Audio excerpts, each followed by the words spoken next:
Өнөө цагийн тэргүүлсэж гүрнүүдийн дундаас соёл, байгаль орчны хувьд хамгийн өрөмөц нь Япон улс юм. Дэлхийн томоохон хэлнүүд донд Япон хэл шиг аль бүлт хамарх нь одоо хэрэг хэлзээ дагуулдаг хэл байхгүй. Япончуудын ген хэлний уг гарлын талаарх нотолгоонууд өөр хоорондоо маш их зөрчилддөг учраас хариултайхад бэрхшээл учруулдаг. Нөгөөтэйгүр Япончууд биологийн хувьд бусдаасаа тийм ч өрөмөц одон биш бөгөөд ерөнхийдөө зүүн Азийнхан тэр тундаа солонгосчуудтай тун төстэй. Япончууд хамгийн умард хэсэгт байрлах Хоккайдо арлын эрс өөр төрхтэй аянуучдыг эс тооцвол нийт нутгийн хүн ардын төсцөрөө хоорондоо бүгд ижил төстэй. Энэ баримтаас харахад Япончууд харьцангуй сүлд зүүн Азийн их газраас Японд хүрч тентгийн уул орсон суугч аянуучдыг шахан зайлуулсан болох нь тодорхой харагдах юм. Энэ нотлогоо нь Япончууд харьцангуй сүүлийн үеийн гарал үүслийг харуулж байхад зөвхөн хэл яриан л маш эртний үүслийг харуулж байгаагийн шалтгаан юу вэ? Эхний таамаглал буюу нийтийн тооллын өмнөх 20,000 оноос бүр өмнө Японд оршин сууж байсан эрт цагийн үслэгийн эртний хүн ардаас айжмаар хувирч бий болсон гэх үзэл Японд хамгийн ихээр дэмжигддэг. Түүнээс гадна нийтийн тооллын 4-р зуунд Солонгосоор дэмжин ирсэн Төв Азийн нүүдэлчдийн үр зад гэх үзэл мөн түгээмэл байдаг. Барууны археологчоос гадна Солонгосчуудын дэмждэгч Япончуудын дургуйслыг хүргэдэг үзлэр бол нийтийн тооллын өмнөх 400 оны орчимд Солонгосоос ирсэн цагаан бутаа тархилагчдын үр сад ээжээ. Өөр бусад үндэстний гарал үүслийн тухайд сэтгэл хөдлөлтөө авталгүй ухаалгаар хандаж болдогч Япончуудын хувьд ерөнхийдөө эсрэгээр нь ханддаг. Өнөө цагийн Япончууд барууны соёлын их нөлөөг сөрж өдийг хүртэл хадгалж исэн өв соёлоо хосоо гэж үнэлдэг. Иймээс эдний хэл яриаг өөр ямар нэгэн хэлтэй уялдуулах нь тэдний хувьд үндэстний онцлогийг нөгөөсгөж буй мэт сэтгэл төрүүлдэг ажээ. Япончуудын гарал үүслийн тухайд домогт альва бүхнийг бүтээгч Изанаги бурхны зүүн нүднээс төрсэн Японы нарны бурхан Аматерасу өөрийн ач Нинигийг энэ дэлхийн бурхантай гэрлүүлэхээр Японы Кюшю арал руу илгээжээ. Нинигийн жиж Жимму хэмээх бурхан нь дайснуудаа алмаар усан нүд гялбан үзэсгэлэн даруун шувууны ачаар нийтийн тооллын өмнөх 660 онд Японы анхны эзэн хаан болжээ. Өнөө цагт археологчид, түүхчид уг домыг өөрийнхөөрөө тайлбарлах хэрэгчлөөдийг хэдийч зарим нэг хязгаарлалт одоо ч үргэлжилсэн хэвээр Японы археологийн хамгийн чухал тооцогддог нийтийн тооллын 300-аас 686 оны хооронд хаадын гэр бүл зориулж барьсан куфун буюу аврагтан бунхнууд нь өнөөдөр эзэн хааны гэр бүлд харьяалагддаг. Ариунд тооцогддог уг булшинд халдах нь үл хүндэтгсэн хэрэг болохын сацуу Японы эзэн хааны гэр бүл хаанаас гаралтайг нотлох хүсэмгүй бодит үнийн ил гарч ирэх магадaltaй учир бунхнуудад малтлах ихийг хөргөлдөг. Японы археологийн шинжилгээ ухааныг сэтгэл хөдлөл оруулгүйгээр цэвэр логик ухаанаар маргалдахад цаад бэрхшээл үүсгэх зүйл нь өнөө цагийн зан үйл нөлөөлөх явдал юм. Жишээлбэл Япон Солонгос хоёрын хооронд нийтийн тооллын 300-аас 700 оны хооронд хүн ам эд барааны соёлцоо явагдсныг харуулах маш олон тооны археологийн нотлогоо бий. Үүнийг нь Япончууд өөрсдөө хөрөөд өгнөж тухайн цаг үед Япон улс Солонгос улсыг байлдан дагуулж Солонгос боол гар урчуудыг Японд авчирсны илрэл гэж тайлбарлах бол Солонгосчууд үүнийг нь яг эсрэгээр буюу Солонгос Японыг байлдан дагуулсан гэж тайлбарладаг. Тиймээс 1910 онд Япончууд Солонгос руу цэрэг арми илгээж өөрийн газар нутагтаа нэгтгэхэд Япон цэргийн удирдагчид үүнийг нь эрт цагийн хууль ёсны зохицуултыг бусад цэргээс нь хэмээн тэмдэглэжээ. Үүний дараагийн 35 жилийн хугацаанд Японы булан хэлсэгчид Солонгос соёлыг устгах сургуулиудад Япон хэл заахыг албадсан байна. Тиймээс энэ хоёр үндэстэнд нэг нэгнээ үзэн ядах үзэл их байдаг нь гайхах зүйлгүй. Өнөөдөр Япон Солонгос эдийн засгийн хувьд аль аль нь хүчрэг гүрэн Цүшимагийн хоолон хоёр эргээс бие биерүүгээ хуурамч домог үлгэр өнгөрсөн түүхийн хор шингэсэн жилийн цанаас харцгаана. Энэ хоёр үндэстэн харилцан ойлголцод төрөхгүй бол зүүн Азийн ирээдүйд сайн үр дагавар авчрахгүй. Дундын ойлголцын цэг болохын тулд юун түрүүнд Япончуудын хэн болохыг Солонгосчуудын хэрхэн салж хуурсныг тодорхой болгох хэрэгтэй. Юун түрүүнд Япон улс газар зүйн хувьд Британтай төсөө санагдана. Энэ хоёрын нэг нь Евразийн их газрын баруун нөгөө зүүн чиглэлийн том бүлэг арлаас бүрддэг. Гэхдээ эдгээрийн хооронд нэг чухал ялгаа бий. Энэ нь Япон Британаас илүү том газар нутагтай бөгөөд их газраас хол зайтай. Британаас Францын эрэг хүртэл ердөө 35 км байдаг бол Япон Солонгосын хооронд 177 км, Сибирь хүртэл 290 км, их газрын хятад хүртэл 790 км хүртэл зайтай. Ялангуяа энэ тусгаарлагдсан байдал нь тэдний өөрөмөц хосгүй соёлыг бүтээхэд төлөвлөж болжээ. Японы уур амьсгалын тухайд ярил жилд дунджаар 4000 км хурд дундсан унгаараа дэлхийн дулаан бүсийн хамгийн чиглэг арал юм. Түүнчлэн Европын ихэнх бус нутагт хурд дундс өвлийн сарууд дундаг бол Японд эсрэгээр ногоо урах цагаар буюу зуны улирал ундаг. Хурд дундс ихтэй учир Япон дулаан бүсийн орнууд дундаасаа ургамлын ургалт хамгийн сайтай. Японы газар нутгийн 80% нь газар тариалан төхөөрөмж явуулах газараас бүрдэж нийт нутгийн ердөө 14% газар тариалан эрхэлдэгч нэг га тутам нь Британий тариалангийн талбайн га тутмынхаас 8 дахин их хургаж авдаг. Түрүүнд өртсөнчлэн 80% нь уулархаг энэ нутагт малын бэлчээр муутай. Тиймээс махыг нь хүнсэнд хэрлэх зорилгоор зөвхөн гахааг үржүүлдэг ажээ. Японы нуур, гол мөрөн, дотоод тэнгис, баруунд Япон тэнгис, зүүнд байрлах номхон лайн, яргай, алган, алтан жад, саран, хар амар, май, сагамхай зэрэг завсаар баян. Бидний удахгүй ойлгохчлон хурай газар, цэнгэг ус, далай тэнгисийн энэ хүүржил имтэй байдал нь Японы балдар эртний түүхэнд чухал нөлөө үзүүлжээ. Япон улсын газар нутаг нь өмнөөс баруун хойд хүртэл Кюшү, Шикоку, Хоншу, Хоккайдо гэсэн дөрвөн арлаас тогтно. 19-р зууны сүүлд Япончууд Хоккайдо руу олноор нүүх хүртэл уг гаралд нутгийн уугуул аянуучууд амьдарч байлаа. Тэдний гадаад төрхийг дурдвал эрчүүд нь өтгөн сахалтай, биедээ маш хүстэй. Үүн дээр тэдний хурууны хээ, чихний хулхны өөр янз байдал нь аянуучуудыг Евразиас нүүдэлж ирсэн Кавказ төрхт ингэж ангилхан түгээмэл. Гэхдээ гений ерөнхий мэдээллийн хувьд аянуучууд зүүн өмнөд Азийнхтай ойр холбоотой гэж гардаг. Ангуруухийн нүүлж амьдардаг аянуучууд болон газар тариалан түшгэлсэн Япончуудын амьдралын хий маягийг харьцуулбал Азийн газраас хавьгүй сүүлд ирсэн булан эзлэгчд нь Япончууд гэсэн дүгнэлтэнд хүрдэг. Япон хэлний тухайд Турк хэл, Монгол хэл, Тунгас хэлнээс бүрддэг Алтай хэлний бүлгийн тусгаарлагдсан гишүүн гэж үздэгээс өөр ямар нэгэн юм хэлэхэд хэцүү. Солонгос хэлч муу адил уг бүлгийн тусгаарлагдсан гишүүн тооцогддог бөгөөд бүл дотроо Япон солонгос хоёр хэл хоорондоо бусад хэлнээсээ илүү ойр. Биологи хэл хоёрын дараагаар Япончуудын уг гаралтай холбоотой 3 дахь нотлохоо нь эрт цагийн хөргүүдэд ажиглагддаг. Одоогоос ойролцоогоор 1500 жилийн өмнө бүтээсэн Ханива гэх хөшөөнүүдээс Япончууд ямархан дүр төрхтэй байсныг харж болно. Уг хөшөөнүүдэд өнөөгийн зүүн Азийнхтай адил нүд хөмсөг, өтгөн сахлыг нь дүрсэн нь аянуучуудын төрхөөс хол зурдаг. 1615 онд Хоккайдод худалдааны бомбууд байгуулагдсны дараагаар Хоккайдогийн аянуучуудыг газар нутгаас нь хөөн зайлуулж эсэргүүцэж босгоход нь хүнөөж байжээ. Харин 1869 онд Хоккайдог өөрийн газар нутагтаа нэгтгэснээр аянуу соёл, хэл яриаг нь бүр мөсөн устгаж эхлэв. Нийтийн тооллын өмнөх 108 оноос нийтийн тооллын 303 оны хүртэл Хятад улс Солонгос суурьшлийн газартай байсны дээр Японтой харилцан элцэн сайз илгээлцдэг байжээ. Нийтийн тооллын 700 оноос өмнөх түүхэн төвчөнд Япон Солонгосын эрт цагийн түүхийг өгүүлдэгч тэр нь үдирдэгчийн гэр бүлийг магтах, өмгөөл сүтгэхөөр зохиосон худал үгсээр дүрнэ. Үүний нэг жишээ нь Японы Исэн хаан нь нарны бурхан Аматерасугийн удам угсааны үргэлжлэл гэх зохиомол түүх юм. Мөсөлгийн эртний Япон улс хүн амьдрахад төдийлөн таатай газар байсангүй. Японы газар нутгийн ихэнх нь тэр цагт Британи, Канадыг хүншиг бүрхээд байсан мөсөн бүрхүүлээс салсан ч хүнсэнд хэрэглэх жимс гэх мэтчлийн зүйлсийг бараг өгдөггүй шилмүст мод, хус мод дээгүүр бүрхэгдсэн байв. Энэхүү саад бэрхшээлийн дунд ойролцоогоор 30,000 жилийн өмнө энгийн имдэлсэн чулуун зүсгийн оронд хурцлж билүүцсэн чулуун зүсийг хийдэг дэлхийн хамгийн эртний ард түмэн энд амьдарч байжээ. Британий археологчид хурц ирмэгтэй чулуун зүсгийг соёлын маш чухал ололт гэж үздэг. Эдгээр чулуун зүсг нь шинэ чулуун зүсгийн үеийг хуучин чулуун зүсгийн үеэс загалдаг. Харин ийм хурцлж билүүцсэн чулуун зүсг нь Британд 7,000 хүрэхгүй жилийн өмнө газар тариалан хөгжихүйд л бий болжээ.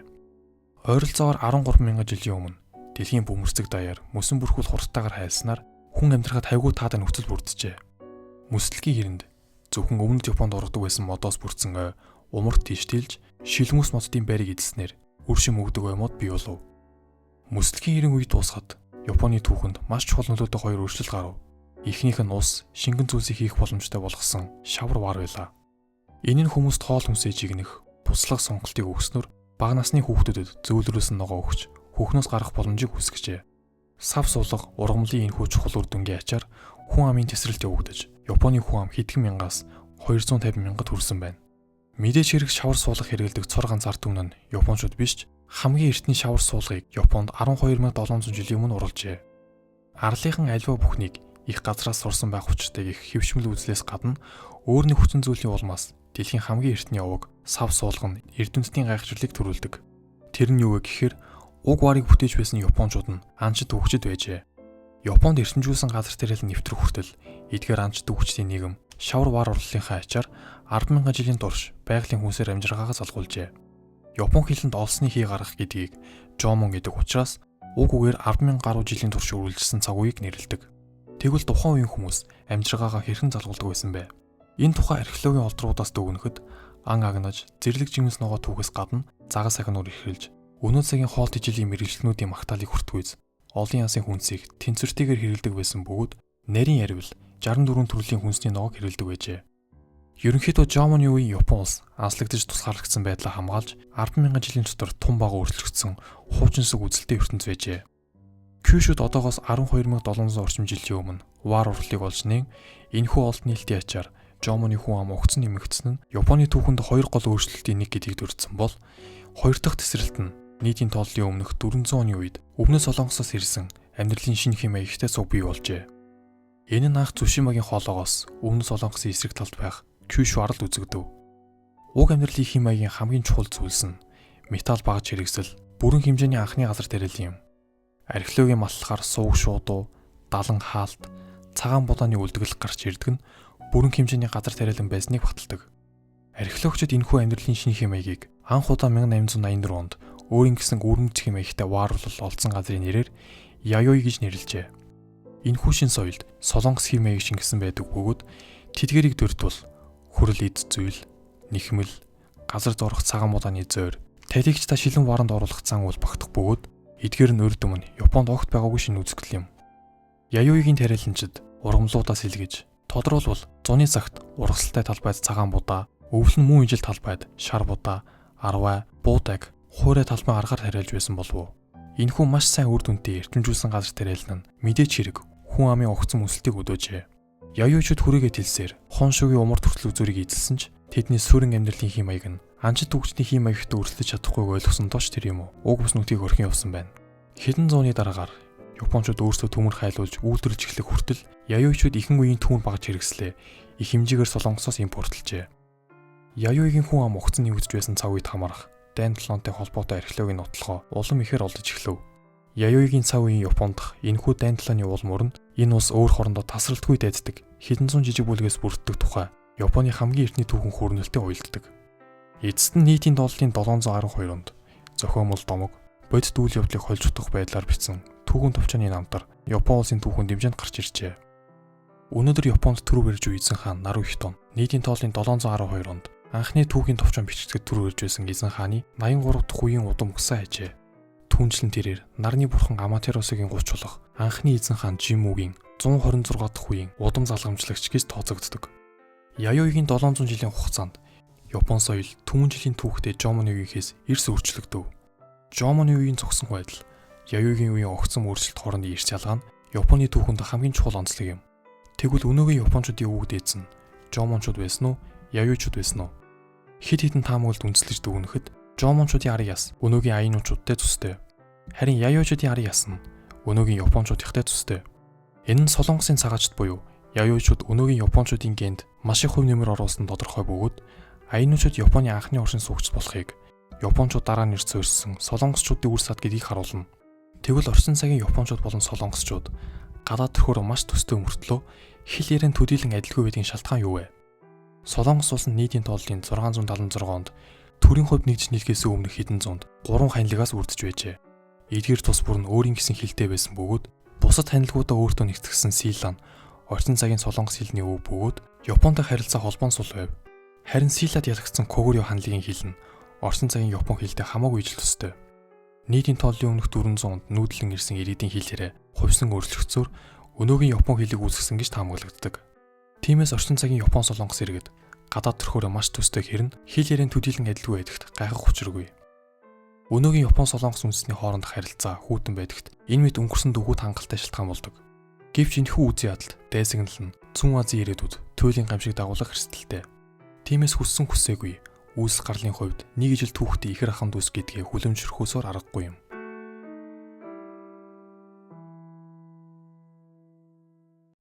Австрали төв нь бусад бүх төвүүтэй харьцуулахад тис өөр. Евраз, Африк, Умард Америк төвүүд хоорондын ялгаа нь Австрали болон аль нэг төв хоорондын ялгааны хаанч хүрэхгүй. Австрали төвийн хамгаас өвөрмөц нийгэмд байгаль орчин хэр хүчтэй нөлөөлсөн бэ? Сүүлийн 13,000 жилийн хугацаанд бусад төвүүтэй харьцуулахад Австралид соёлын өөрчлөлт бага явагджээ. Австралийн уугуул иргэдэг үзэх Европчдын үзлийг ихэнх үеийн нийгэм Франц агуулжны дэлхийн хамгийн зовлон хүмүүс хүн төрөлхтний дундаас зэрлэг амьтдад хамгийн ойрн гэсэн үгээр ерөнхийдөө томилж болно. Гэтэл одоогоос 40,000 жилийн өмнө Австралийн уугуул иргэд Европ болон бус тивийн нийгмүүдээс хавьгүй илүү хөгжсөн байв.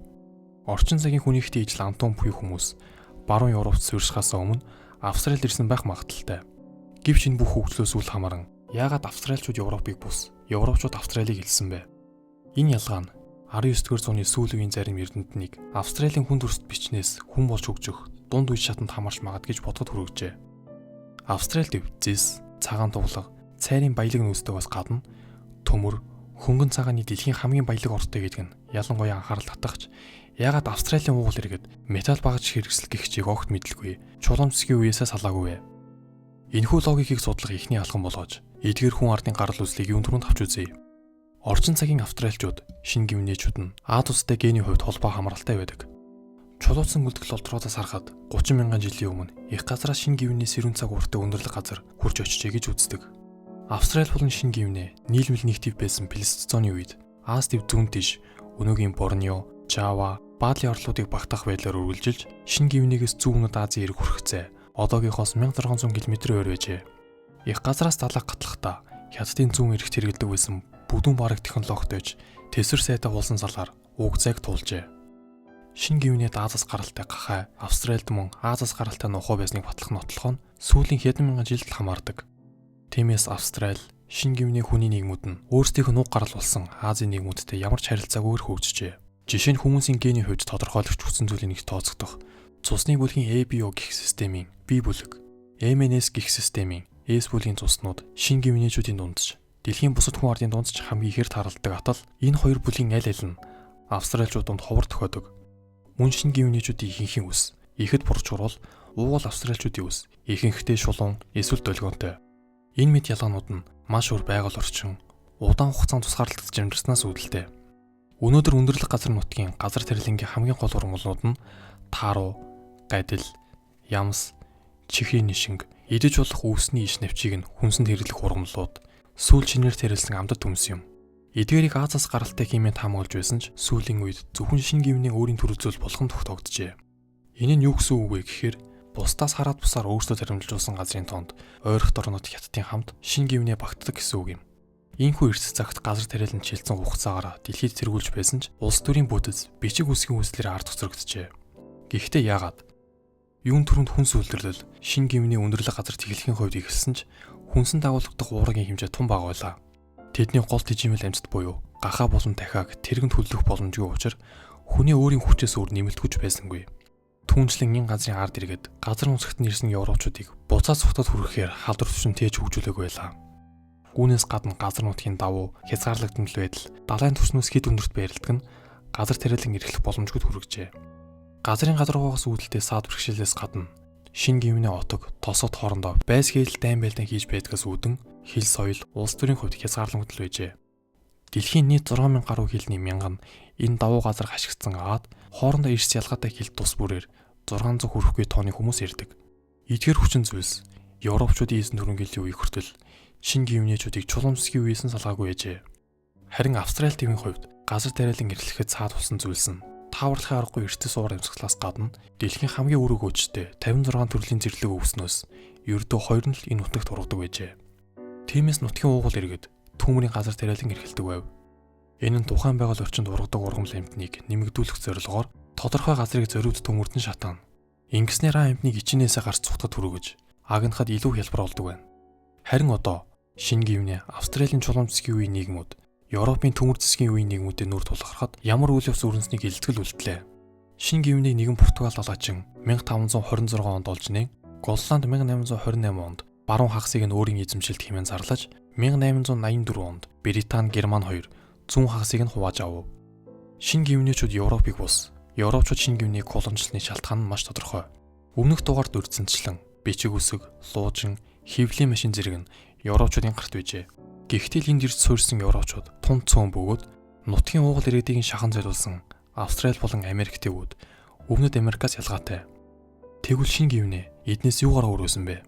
Үүний хамгийн гол шалтгаан нь 1880 оны хүртэл шинэ гинэ суурьших гэсэн орлогыг нь бүтлгүүтүүлсэн хумхаа өвчин юм. Францын Дээрэ хэмээх тайжийн 1880 онд шинэ гинэ ойр арлуудын нэг Шинэ Ирландд суурьших төлөвлөгөө нь хамгийн өргөн цар хүрээтэй явагдсан ч 1000 колоничлогчоос 930 нь 3 жилийн хугацаанд нас баржээ.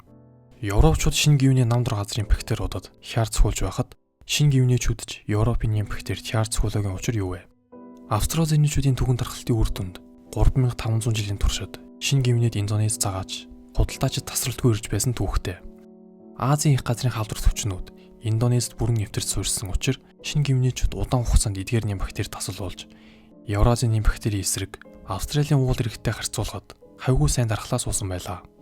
Еврочуудын олноороо суурьшихтан саад болсон сүүлчийн хүтэн зүйл нь Европын тармил ургамал, тэжимэл мал амтан, амжиргаагаа залгуулахад гарах хүндрэл гэсэн энэ гурван гол шалтгааны улмаас Европчууд шинэ гивний арлын зүүн хагаст англи хэлийг албан ёсныг ил болгож, Английн заавраар байгуулагдсан ардчсан засаглал үүсгэж, гадаад улсад үйлдвэрлэсэн буу хэрэглэж эхэлсэн шинэ гивнээчүүдэд өргөжээ. Харин Австралийн хувьд угтаа 300 гаруй мянга байсан хүн ам нь Европчууд суурьж эхлэхэд 1921 он хүрэхэд 60 мянга болж уржээ. Өнөөдөр уугуул иргэд Австралийн нийгмийн хамгийн доод давхрыг бүрдүүлдэг. Ийм харамсалтай байдлаар хөтлсөн гол шалтгаан нь Европчуудын хувьд таатай орчин бүрдэж байжээ. Гэтэл Австралийн аборигенчууд хамгийн үүрэг гүйцэтгэх газар тариалангийн газар сүүний чиглэлийн мал эмтэн өсөх нутагт хамгийн их нягтралтай ан гинэж зэрлэг жимс ногоо түүж амьдарч байсан гарцаагүй. Ингээд Европчууд нутгийн уул иргэдийг хоёр аргаас өөрүүлжээ. Нэгдүгээрт тэднийг шууд буудаж үнэсэн. Хоёрдугаарт аборигенчуудын огт мэдэхгүй ямар ч дархлаа эсвэл гений эсэргүүцэлтэй болоогүй нэм бактериудыг авчирчээ. Бүртгэл мэдээллээс харахад уугуул иргэдийн нас баралтын голлох шалтгаан нь цагаан бурхан, томуу, улаан бурхан, салхин цэцэг, хүхүүл ханиад, сүрье, тэмбүү өвчин байжээ. Уугуул иргэдийн тусгай нийгмүүдийг энэ аргаар Европын хүнс үйлдвэрлэл тохиромжтой бүх газар нутгаас нь зайлуулж 40 мянган жилийн түүхтэй уламжлалыг нь устгажээ. Австралид өөрийн гэсэн хүний нийгэм үүсгэсэн цор ганцаард хүн бол аборигенчүүд юм. Мэдээж хэрэг тэдний үүсгэсэн нийгэмд бичиг үсэггүй, хүнсээ өөрөө үйлдвэрлэдэггүй, аж үйлдвэрчсэн, ардчилсан ус ч биш байсан. Гэхдээ энэ бүхний шалтгаан нь тэдний оюуны чадамжаас бус, харин амьдарч байсан байгаль орчных нь онцлогоос үүдэлтэй.